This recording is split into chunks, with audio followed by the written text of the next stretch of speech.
بلغ مقاصدنا واغفر لنا ما مضى يا واسع الكرم يا رب.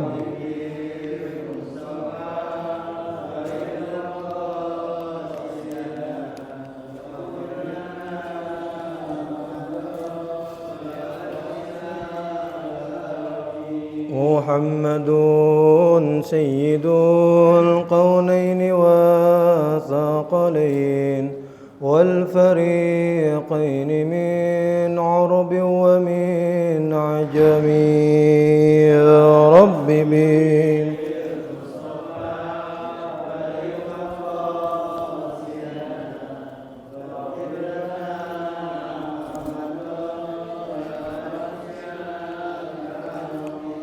نبينا الآمر النهي فلا أحد أبر في قول لا منه ولا نعم يا رب مصطفى بلغ مقاصدنا واغفر لنا ما مضى. هو الحبيب الذي ترجى شفاعته لكل هول من الأهوال مقتحم يا ربي مصطفى بلغ مقاصدنا واغفر لنا ما مضى يا واسع. دعا إلى الله فالمستمسكون به مستمسكون بحبل غير منقسم يا رب مصطفى بلغ مقاصدنا واغفر لنا ما مضى يا واسع.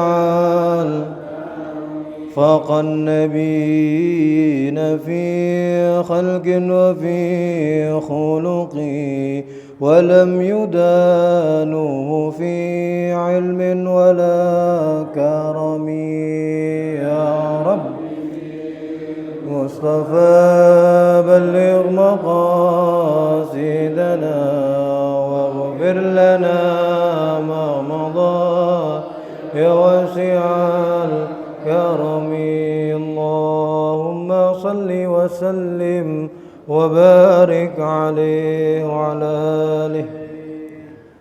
Bismillahirrahmanirrahim. Assalamualaikum warahmatullahi wabarakatuh.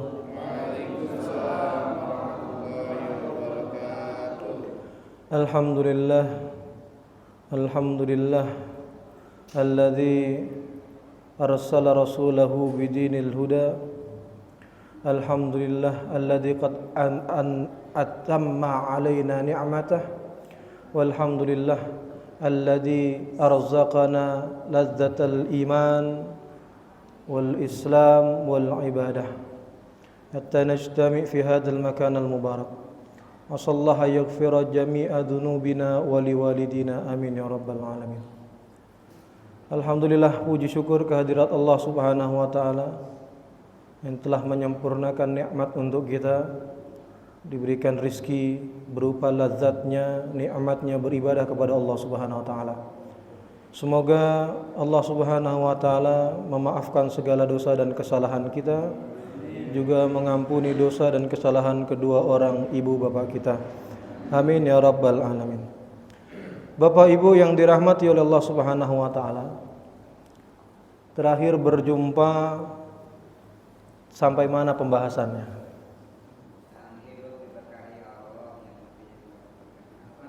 Alhamdulillah. Separuh benar.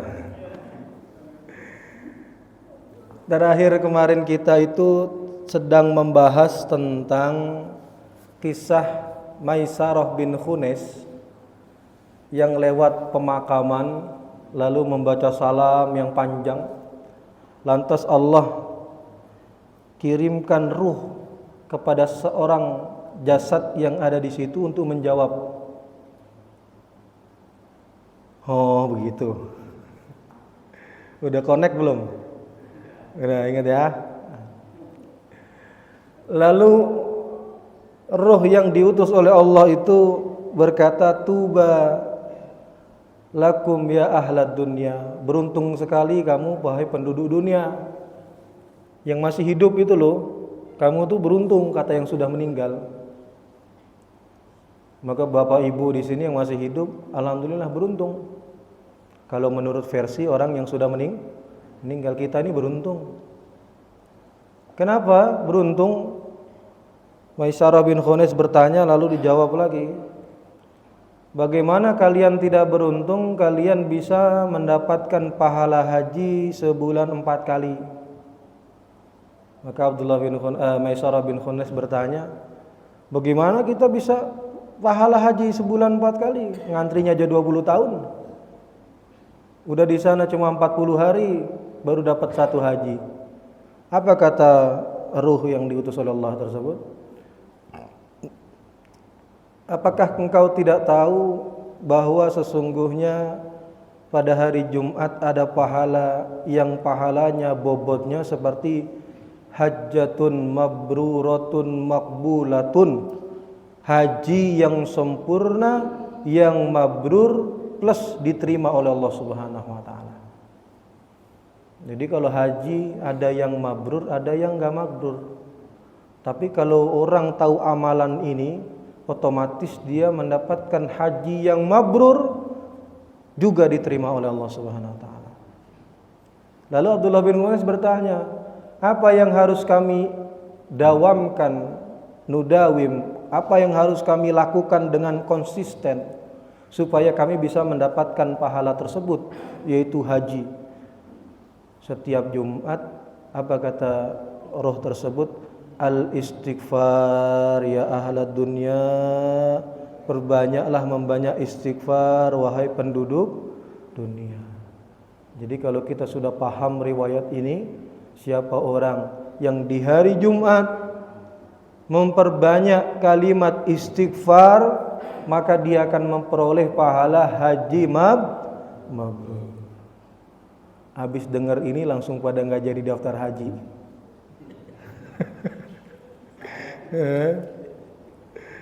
Enggak, kalau haji yang sekarang itu haji yang fardu, kalau orang mampu harus. Kalau mampu tapi enggak mau, tuh udah tidak menetapi hukum wajib Allah itu berarti. Jadi mulai sekarang kita dapat satu ilmu di mana ada satu amalan yang ketika diistiqomahkan, tapi kata Abdullah bin Khunis itu harus nudawim, istiqomah, mudawamah, harus terus menerus konsisten. Jangan Jumat ini banyak istighfar, Jumat besok lupa. Jumat depannya lagi istighfar, Jumat depannya lagi lali. Lali, ngerti lali ora? Ora iling. Lupa. Nah, itu harus istiqomah, memperbanyak kalimat istighfar kalau mau mendapatkan pahala haji mabrur. Kira-kira diamalkan apa enggak ini? Insyaallah. Ini ibu-ibu nih yang enggak Jumatan, perbanyak baca istighfar kepada Allah. Astagfirullahalazim, astagfirullahalazim. Ya. Makanya dulu di antara guru-guru kami itu ada terkenal, ada kiai istighfar, ada kiai hamdalah, ada kiai basmalah. Jadi kiai yang hamdalah itu setiap ngobrol ketemu orang itu, oh begitu ceritanya, alhamdulillah, oh, alhamdulillah. Anu Pak Kiai, anak saya sakit, oh alhamdulillah. Yang satunya lagi kiai istighfar, apa ngobrol apa diselingi dengan astagfirullah. Nah itu guru kiai dulu seperti itu. Ada lagi kiai subhanallah, setiap diajak ngobrol subhanallah. Jadi meskipun di tengah-tengah interaksi dengan manusia, dengan orang-orang biasa, tidak lepas daripada zikir kepada Allah Subhanahu wa taala. Itu. Kalau anak sekarang kan enggak, oh begitu, buset. Masa sih cius? Kamu anaknya siapa? Kamu nanya. Anak sekarang gitu. Ya Allah ya Rabbi. Nah, Itu mudah-mudahan anak-anaknya jadi anak-anak yang soleh solehah. Istighfar, subhanallah. Saya pernah kedatangan tamu di masjid saya, bukan ke rumah, itu orang Pakistan. Setiap ngobrol, karena saya nggak ngerti, saya subhanallah. Oh subhanallah, karena dia pakai bahasa Pakistan, Arabnya juga nggak lancar, bahasa Inggris juga kurang lancar. Kebetulan yang biasa terjemah belum datang. Subhanallah. Nah terakhir datang yang penterjemah itu mengatakan bahwa orang Pakistan ini muji saya. Ini Ustadz masih muda tapi setiap ngomong subhanallah. Padahal saya nggak ngerti. Subhanallah. Karena saya nggak ngerti, saya jawabnya cuma subhanallah. Itu dapat ujian dari orang Pakistan, masya Allah. Baik Bapak Ibu, kita lanjutkan. Kemarin kepotong seperti itu, maka Abdullah bin Khunis mendapatkan jawaban tersebut bahwa di hari Jumat orang yang memudawamahkan membaca istighfar itu akan mendapatkan pahala hajjatun mabruratun makbulatun. Lalu di antara istighfar ada biasanya kita kenal ya istighfar astagfirullah. Ada lagi astaghfirullahalazim, astaghfirullahalazim, astaghfirullahalazim, innallaha ghafurur rahim. Ada yang seperti itu. Tapi ada sebuah riwayat yang tersambung dan terdapat dalam beberapa kitab hadis, di antaranya juga kitab hadis Bukhari, yang paling bagus, yang paling baik, bukan berarti yang lain nggak baik, tapi ada yang paling baik istighfar itu namanya Sayyidul Istighfar. Sudah hafal kan? Alhamdulillah, boleh pulang. Benar udah hafal Bu? Alhamdulillah. Gimana coba saya mau dengar? Allahumma anta rabbi la ilaha illa anta khalaqtani wa ana abduka wa ana ala ahdika wa wa'dika mastata'tu a'udzubika min syarri ma sana'tu abu'u laka bi ni'matika alayya wa abu'u laka bi dzambi faghfirli fa innahu la yaghfirudz dzunuba illa anta. Alhamdulillah. Itu bukti bahwa Bapak Ibu semua insya Allah calon penghuni surga. Pak Ustadz doanya enak-enak banget ya. Karena di dalam kitab hadis Bukhari ada lanjutannya. Siapa orang man qalaha, siapa orang yang mengucapkan Sayyidul Istighfar di pagi hari dengan keyakinan terhadap istighfarnya tersebut, lalu dia wafat sebelum malam harinya, maka dia akan dimasukkan ke dalam surga. Lalu siapa yang membaca di malam harinya dengan keyakinan terhadap istighfarnya kepada Allah, lalu sebelum sampai pagi dia wafat, dia akan digolongkan penghuni surga. Jadi makanya bacanya pagi sama malam. Kalau pagi kita baca, kok kita wafat sore, siang apa sore kita wafat, masuk surga. Dan kalau kita baca malam, di tengah malam sebelum pagi kita meninggal menghadap kepada Allah, maka kita termasuk golongan penghuni surga. Alhamdulillah. Enaknya begitu. Maka baca istighfar, Sayyidul Istighfar, terutama hari Jumat. Atau yang belum hafal dihafalkan, atau yang sudah sulit menghafal cukup dengan astaghfirullahaladzim. Itu suatu amal yang sangat berharga. Bahkan dikatakan oleh roh yang menjawab pertanyaan atau salam dari Maisarah bin Khunis, dikatakan istighfar anfa'ul asya fil akhirah. Istighfar adalah amal yang paling bermanfaat di akhirat nanti. Kira-kira ibu dari dulu sampai sekarang, bapak dari dulu sampai sekarang baca istighfar berapa kali? Kehitung enggak? Enggak kan? Karena enggak terhitung itu, nanti istighfar akan datang di hari pembalasan untuk menggugurkan dosa-dosa kita. Semakin banyak istighfar yang kita ucapkan sampai kita enggak bisa ngitung, maka sebanyak itulah dosa kita yang diampuni oleh Allah Subhanahu wa taala. Maka orang nanti akan kaget, ya Allah kok dosa saya berkurang, ya Allah kok dosa saya enggak ada. Karena selama hidup di dunia dia membaca istighfar sebanyak-banyaknya. Tapi masih hidup, kalau sudah meninggal tidak bisa istighfar. Maka kata ruh tadi dikatakan, aku tidak menjawab salammu. Kemarin kan Maisarah bin Hunas baca salam panjang lebar tapi enggak dijawab. Kenapa aku enggak jawab salammu? Karena salammu itu tidak bisa menambah pahala untukku. Aku jawab salam udah enggak dapat pahala. Kalau kita masih hidup, Pak, ada orang mengucap salam, kita jawab, pahala enggak? Pahala. Kalau dia sudah meninggal, jawab pun enggak dapat pahala. Dosanya pun enggak berkurang dengan menjawab salam tersebut. Maka ini teguran keras buat kita yang masih hidup. Kalau ketemu sama saudara seiman, seakidah, senegara, tetangga apalagi kanan kiri, ucapkanlah salam. Dengan mengucapkan salam dan orang itu menjawab salam kita, sudah dapat satu paket pahala. Cuma dengan jawab salam.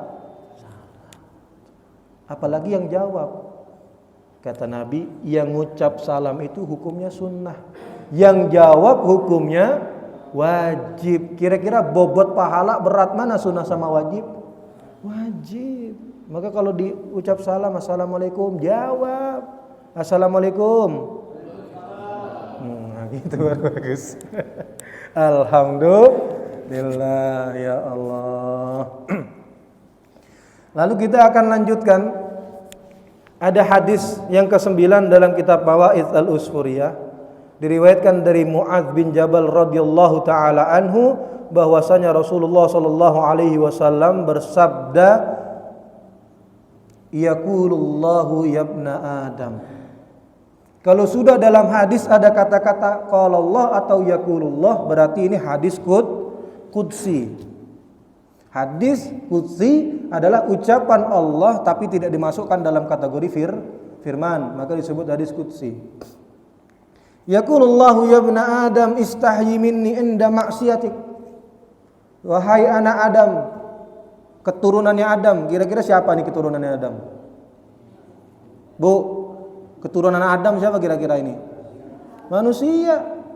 Berarti ibu keturunan Nabi Adam. Hebat enggak tuh? Seneng enggak jadi keturunan Nabi Adam? Nabi Adam punya anak 2. Yang satu soleh, yang satu membunuh. Nah, kita dari yang mana tuh? Jangan seneng aja turunan Nabi Adam. Ya ibna Adam, wahai manusia, istahyi minni inda maksiatika, malulah kamu ketika bermaksiat kepadaku. Allah enggak bilang wahai manusia jangan maksiat, capek Allah ngomong gitu. Ditegur bolak-balik tetap aja ujung-ujungnya maksiat. Ditegur jangan berbohong tetap aja bohong. Ditegur jangan gibah tetap aja gibah. Manusia bentukannya begitu. Maka Allah enggak bilang jangan maksiat, jangan enggak. Allah bilang istahyi minni inda maksiatika. Kamu harus malu saat kamu bermaksiat kepadaku. Kenapa kok harus malu? Karena malu adalah modal utama orang sadar dari kesalahannya, lalu dia bertaubat atas kesalahannya tersebut. Orang kalau buat salah tidak punya rasa malu, susah taubatnya. Akhirnya dia dengan bangga memamerkan auratnya. Banyak gak sekarang yang kayak begitu? Dia pamerkan kemesraan dengan lawan jenis yang bukan istrinya. Banyak gak yang seperti itu? Dia tidak malu, malah bangga dengan kesalahan-kesalahannya, sulit mendapatkan hidayah dari Allah Subhanahu wa taala.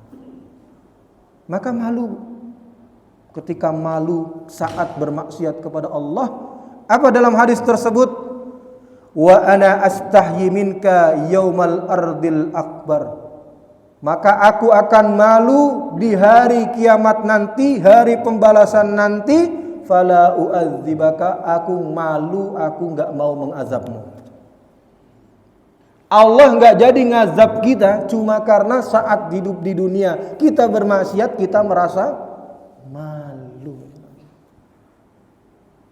Jadi jangan takut untuk merasa malu kepada Allah. Malu justru kepada Allah. Cuma dengan modal malu Allah akan malu tega-tega untuk mengazab kita kelak di hari pembalasan. Baru malunya aja, belum taubatnya itu. Makanya latih diri kita ketika kita melakukan kesalahan. Latih diri kita untuk mengenali bahwa perbuatan kita itu salah sebelum ditegur oleh orang lain, apalagi sebelum ditegur oleh Allah Subhanahu wa taala. Sadar ketika melakukan dosa, langsung sadar, langsung malu, langsung istighfar, tobat, insyaallah tobatnya diterima oleh Allah Subhanahu wa taala. Tapi kalau sudah melakukan kesalahan, enggak malu, malah dilakukan terus-menerus, sulit, bukannya enggak mungkin, tapi sulit. Kadang kita kan suka enggak sadar dengan kesalahan sendiri, hafal hatam dengan kesalahan orang lain. Misalkan, oh maaf nih Bu ya, misalkan ibu-ibu bapaknya lagi ngaji di masjid, di WA, ayah udah pulang apa belum, ngajinya sampai jam berapa, jangan lama-lama, ini di rumah ada cucian kotor, nanti tolong dicuci, mama mau pergi dulu. Nanti kalau udah dicuci, kalau panas lihat jemurin, entah kalau udah kering diangkatin. Begitu ibu-ibu tuh. Ada? Nggak ada di sini, di Hong Kong. Masih diterusin, nanti bapak kalau pulang jangan lupa itu mama udah siapin kopi sama gula sama gelas, tapi belum ada air panasnya, gih masak sendiri. Coba itu. Gurih punya bini begitu. Ada Bu di sini? Nggak ada. Hong Kong banyak. La haula wala quwata illa billah. Sadar kita, oh ya Allah, kemarin aku salah sama suamiku. Oh, aku salah sama istriku, bentak dengan kasar, ya Allah. Malu. Kalau sudah malu, dapat hidayahnya mudah dari Allah Subhanahu wa taala. Insya Allah. Itu yang pertama. Maka ketika itu ada seorang ulama besar yang bernama Ibrahim bin Adham. Beliau didatangi oleh seorang pemuda, wahai imam, aku ini sulit untuk meninggalkan maksiatku. Aku sekarang tobat, besok aku kerjakan lagi. Aku sekarang istighfar, besok aku main judi online lagi. Aku sekarang istighfar, besok lagi. Wah, berulang-ulang kali. Bagaimana kiranya saranmu wahai imam? Apa kata Imam Ibrahim bin Adham? Di antara kalimat-kalimatnya yang paling menohok adalah, kamu boleh bermaksiat kepada Allah, boleh, tapi jangan makan rizki dari pemberian Allah Subhanahu wa taala. Kira-kira semua rizki kita nih Pak, dari mana kira-kira? Kamu boleh bermaksiat kepada Allah, tapi tolong lakukan di tempat yang tidak diketahui oleh Allah Subhanahu wa taala. Mana ada tempat yang Allah enggak tahu? Tempat mana yang tidak diawasi dan dipandang oleh Allah? Lalu disebutkan lagi, kamu boleh bermaksiat kepada Allah, tapi lakukan jangan di buminya Allah. Mau ke bumi mana lagi? Semenjak itu pemuda itu selalu merasa diawasi oleh Allah Subhanahu wa taala. Maka jangan kira Bu, di masjid ini ada CCTV. Nah, ini enggak ada apa-apanya dibanding dengan pengetahuannya Allah Subhanahu wa taala. Kita ada CCTV. Coba kira-kira setiap di kantor pemerintahan, dari ruang rapatnya, lorong-lorongnya ada CCTV, kantornya CCTV. Dia buka komputer ada CCTV-nya. Kira-kira ada yang korupsi apa enggak itu? Diawasin terus.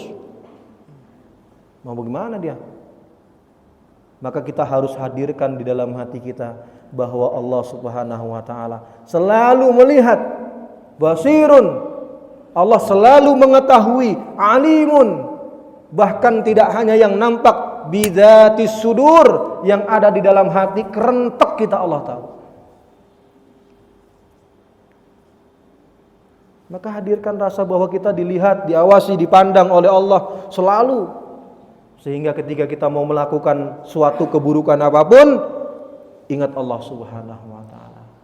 Mudah-mudahan diberikan hati yang selalu terpaut mengingat kepada Allah Subhanahu wa taala. Amin ya rabbal alamin. Malu kalau sudah tidak malu repot. Maka Imam Ahmad bin Hanbal menulis sebuah syair tentang pentingnya melatih rasa malu, sadar ketika melakukan kesalahan. Bagaimana bunyi syairnya? Idza ma qala li rabbi amastahyaita tu'sini wa tukhfi dzamba an khalqi wa bil isyani ta'tini. Idza ma qala li rabbi, aku membayangkan kelak Allah bertanya kepada diriku. Amastahyaita tu'sini, hei Ahmad bin Hanbal, apa kamu enggak malu bermaksiat kepadaku? Hei Ahmad Ulin Nuha, kamu enggak punya rasa malu maksiat kepadaku? Wa tukhfi dzamba an khalqi, kamu tutupi dosa-dosamu dari semua makhluk. Kamu tutupi dosamu dengan topimu, kamu tutupi dosamu dengan sorbanmu, kamu tutupi kemaksiatanmu dengan baju koko dan sarungmu. Kamu enggak malu itu? Kamu tutupi dosamu dari manusia-manusia, boleh kamu tutupi. Wabil isyani ta'tini, tapi ingat, kamu nanti menghadapku sebagai seorang pemaksiat. Sekarang kamu boleh tutupi seolah-olah engkau adalah orang yang mulia. Pakai peci, pakai sorban, dianggap ustadz, boleh. Tapi di hadapan Allah engkau akan berpakaian sebagaimana kelakuanmu di dunia. Enggak malu nanti di akhirat dilihat sama murid-muridnya, itu kan guruku, kok masuk neraka, kok dilucuti kehormatannya oleh Allah SWT. Itu yang membuat Ahmad bin Hanbal selalu berhenti sebelum dia berbuat maksiat. Dia takut melihat nanti Allah bertanya kepada dirinya, mana rasa malumu wahai Ahmad bin Hanbal. Kalau seorang imam besar sebesar Ahmad bin Hanbal saja punya pemikiran, kesadaran seperti itu, lalu gimana dengan kita yang bukan imam? Imam, ya imam masjid, imam sholat maghrib, imam sholat. Ini Imam Ahmad bin Hanbal, salah satu pelopor daripada 4 mazhab, mazhabul arba'ah. Dia punya rasa malu. Maka kita harus lebih malu lagi ketika ada terbesit keinginan untuk bermaksiat kepada Allah. Malu. Sekarang kita bisa nutupin dosa kita di depan istri kita, di depan suami kita, depan anak kita. Nanti pada akhirnya mereka semua akan melihat kelakuan kita yang sebenarnya. Maka mudah-mudahan kita betul-betul dijadikan penampilan kita soleh lahir dan batinnya. Tidak hanya penampakannya saja rajin ibadah, tapi mudah-mudahan hati kita betul-betul hati seorang hamba yang senantiasa beribadah kepada Allah Subhanahu wa ta'ala. Itu. Nanti udah gak ada bisa bohong-bohong lagi. Ustadz Nuhani pakai sorban aja biar dipanggil Ustadz. Enggak, saya pakai sorban karena saya kedinginan. Saya sudah sering masuk angin. Tadi saya mau pakai jaket, tulisan jaket saya partai, nanti nggak boleh masuk masjid. Ada partainya, ada gambar bantengnya, padahal bukan bantengnya ngono, emang jaket banteng aja, ntar dikiranya anu. Karena kemarin saya nonton Ustadz Buya Muhammad Syafi'i, beliau pakai rompi hitam, imamah hitam, katanya dikira Syiah. Terus saya tadinya mau pakai merah ngejreng, nanti saya dikira PDI. Akhirnya saya pakai ganti baju kokonya merah maron, merah hati. Ada orang sekarang begitu, menilai orang hanya dari penampilan, tidak mau bertanya dulu bagaimana. Padahal kan sudah disebutkan, bahkan dalam peribahasanya orang barat sudah disebutkan, don't judge the book by the cover. Jangan nilai buku dari bungkusnya. Kalau kata orang Islam, innallaha la yanzuru ila ajsamikum wala ila suwarikum wala